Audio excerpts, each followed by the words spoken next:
Sucedió una noche en una de las zonas menos frecuentadas del vasto Océano Pacífico, donde el barco en el que estaba de sobrecargo fue víctima de un buque alemán. La Gran Guerra apenas había comenzado y las fuerzas oceánicas de los hunos aún no se habían hundido en la degeneración que después les vendría. Fuimos encerrados y tratados con todo el respeto y consideración dada nuestra condición de prisioneros. Era tal la libertad que nos daban nuestros captores, que 5 días más tarde me las arreglé para escaparme en un pequeño bote, con agua y provisiones suficientes para una larga estadía en la deriva.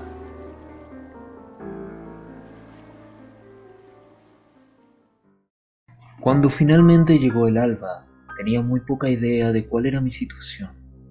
Debido a nunca haber sido un hábil marinero, solo sabía calcular de manera muy vaga, por el sol y las estrellas, que estaba algo al sur del Ecuador. Navegué durante incontables días sin rumbo bajo el sol abrasador, con la esperanza de divisar algún barco o de que las olas me arrojaran a alguna región habitable. Sin embargo, ni barcos ni tierras aparecían, solo el horizonte y el vasto mar frente a mí. En medio de aquella ondulante e ininterrumpida intensidad azul, empecé a desesperar en mi soledad. Entonces ocurrió mientras dormía. Los detalles nunca los sabré, porque mi sueño, aunque poblado de pesadillas, fue continuo. Cuando finalmente desperté, descubrí que me encontraba en una especie de lodazal viscoso y negruzco que se extendía a mi alrededor y en el que mi bote se hallaba estancado.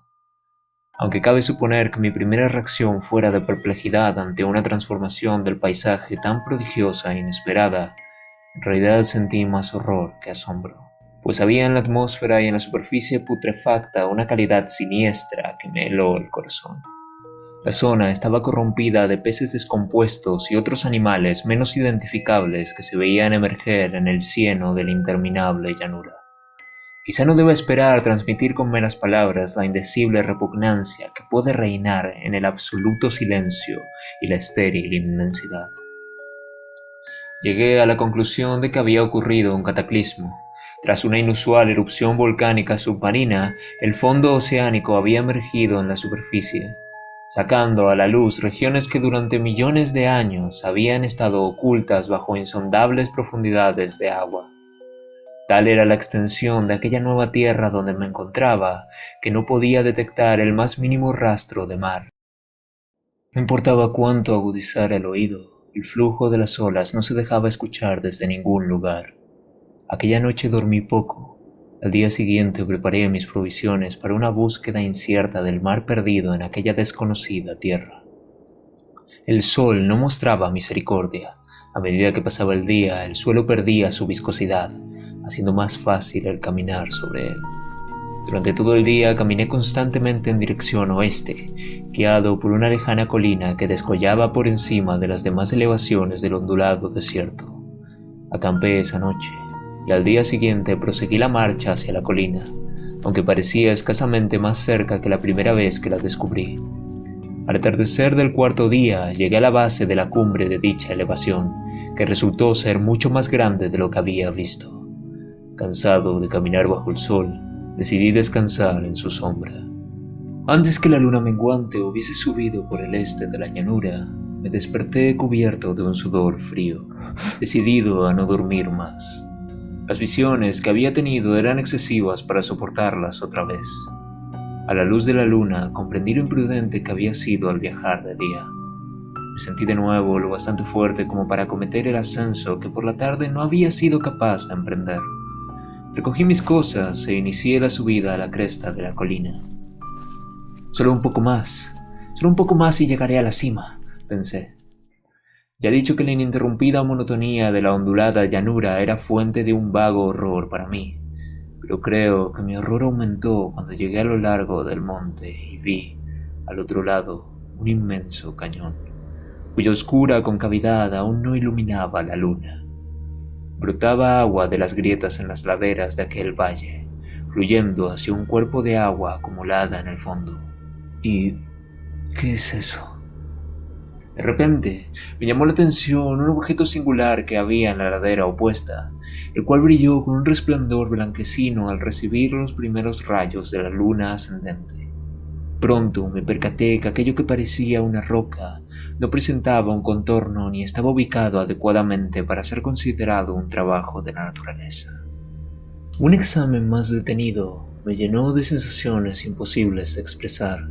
El extraño objeto era un monolito perfectamente tallado, cuya imponente masa había conocido el arte y quizá el culto de criaturas vivas y pensantes. ¿Cómo podía tal cosa existir en un lugar que, se supone, había estado en lo más profundo del océano por millones de años? Cuando observé más de cerca aquel monolito, me generó todavía más inquietud. En él podían observarse criaturas de las que no me atrevo a describir con detalle sus rostros y sus cuerpos, ya que el mero recuerdo me produce náuseas. Pero sí puedo decir que eran detestablemente humanos. A pesar de sus manos y pies palmeados, sus labios espantosamente anchos y flácidos, sus ojos abultados y vidriosos y sus demás rasgos de recuerdo menos agradable. En las imágenes talladas se apreciaban diferentes de estas criaturas atacando a una ballena, dando un indicio de que eran seres dotados de inteligencia. Dudé por un momento si las proporciones habían sido erróneas, ya que cada uno era apenas más pequeño que su presa. Observé, como digo, sus formas grotescas y sus extrañas dimensiones. Pero un momento después decidí que se trataba de dioses imaginarios de alguna tribu pescadora o marinera, de una tribu cuyos últimos descendientes debieron de perecer antes que naciera el primer antepasado del hombre de Piltdown o de Neandertal. Aterrado ante esta visión inesperada y fugaz de un pasado que rebasaba la concepción del más atrevido antropólogo, me quedé pensativo, mientras la luna bañaba con misterioso resplandor el silencioso canal que tenía ante mí. Una gota cayó sobre mi mano, haciéndome mirar hacia arriba. En la punta se encontraba una criatura con tentáculos. Se alzaba por sobre los demás como un dios o un rey. ¿Qué era en realidad esa cosa?, me pregunté. ¿Cuál habrá sido el propósito de construirla?, pensé, aunque todo indicaba que se trataba de un monumento de adoración. Entonces, de repente, lo vi. Tras una leve agitación que delataba su ascensión a la superficie, la entidad surgió a la vista sobre las aguas oscuras. Inmenso, repugnante, aquello saltó hacia el monolito como un monstruo formidable y pesadillesco, abrazándolo con sus brazos enormes y escamosos, al tiempo que inclinaba la cabeza y profería ciertos gritos acompasados. Creo que fue en ese momento que enloquecí. No recuerdo muy bien los detalles de mi frenética subida por la ladera y el acantilado, y de mi delirante regreso al bote varado. Sé que, mientras me apresuraba hacia el bote, el mar comenzó a elevarse, y estoy seguro de que una tormenta vino poco después. Recuerdo el ruido de los implacables truenos que solo la naturaleza puede producir. Veo que has despertado. Llevabas en coma ya 4 meses. ¿Aquí es? Un hospital en San Francisco. Un barco te encontró flotando en medio del mar. Te encontrabas muy débil cuando te trajeron aquí, pero lograste sobrevivir. Los que me habían rescatado no sabían nada sobre la aparición de una zona de fondo oceánico en medio del Pacífico, y no juzgué necesario insistir en algo que sabía que no iban a creer. Cuando salí del hospital, busqué a un famoso etnólogo y le hice diferentes preguntas relacionadas al antiguo dios filisteo Dagón, el dios pez. Pero enseguida me di cuenta de que era un hombre irremediablemente convencional y dejé de preguntar. Es de noche, la luna se alza gibosa y menguante. He intentado escapar del terror que me acecha constantemente con morfina, pero la droga no ha hecho más que empeorar la situación y me ha atrapado en sus garras, convirtiéndome irremisiblemente en su esclavo. Ya no puedo soportar más esta tortura, así que voy a poner fin a todo esto ahora que he contado lo ocurrido para información o diversión desdeñosa de mis semejantes, y antes de que la criatura que adoraba los ídolos de aquella piedra me alcance. No puedo pensar en las profundidades del mar sin estremecerme ante las espantosas entidades que quizá en este instante se arrastran y se agitan en su lecho fangoso, adorando a sus antiguos ídolos de piedra y esculpiendo sus propias imágenes detestables en obeliscos submarinos de mojado granito. Pienso en el día que emerjan de las olas y se lleven entre sus garras de vapor humeantes a los endebles restos de una humanidad exhausta por la guerra.